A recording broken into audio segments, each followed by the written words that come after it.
Often when people hear about human trafficking, they think it's happening overseas or in a circumstance unsimilar to their own, like in a dark hallway in a dilapidated building, as indicated with one question: what is human trafficking? Human trafficking is when a male slaves females, young or old, to me.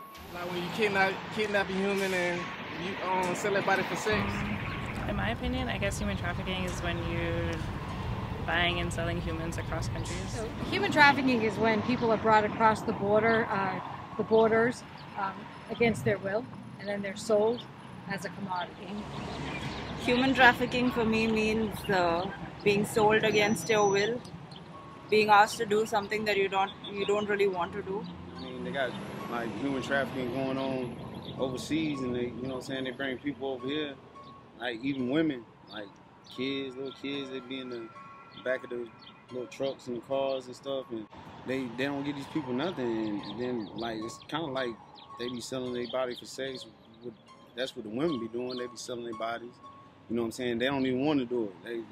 They was promised food and housing and shelter and stuff like that, but they ain't get it. They didn't know what they was getting themselves into.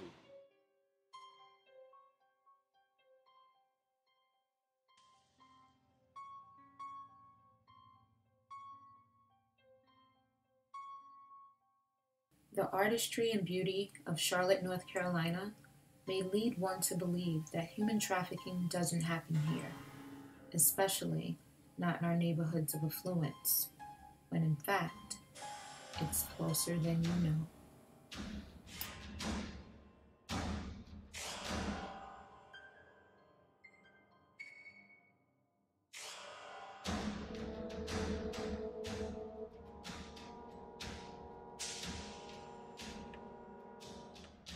You said you have some experience with human trafficking? Yes, ma'am, as a child. What happened to you?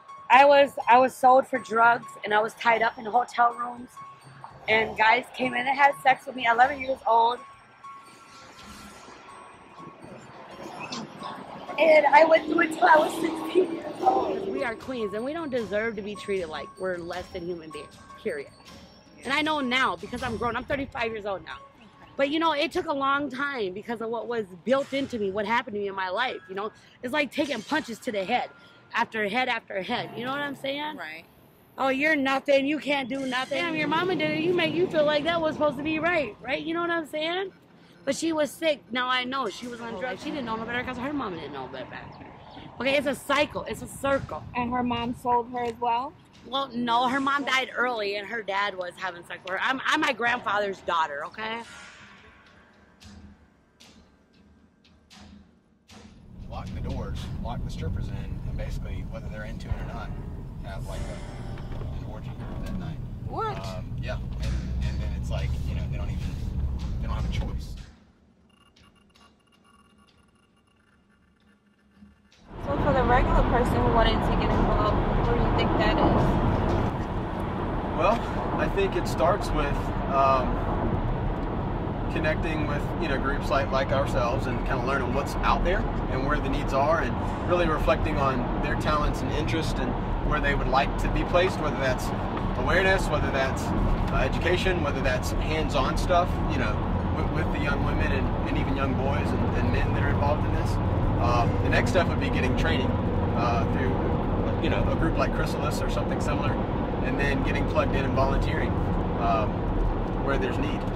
For more information on human trafficking, please contact the National Human Trafficking Hotline at 1-888-373-7888.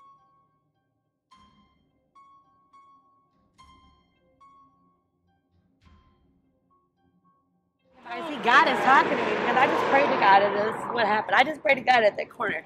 And I walk up here, and she's talking about human trafficking.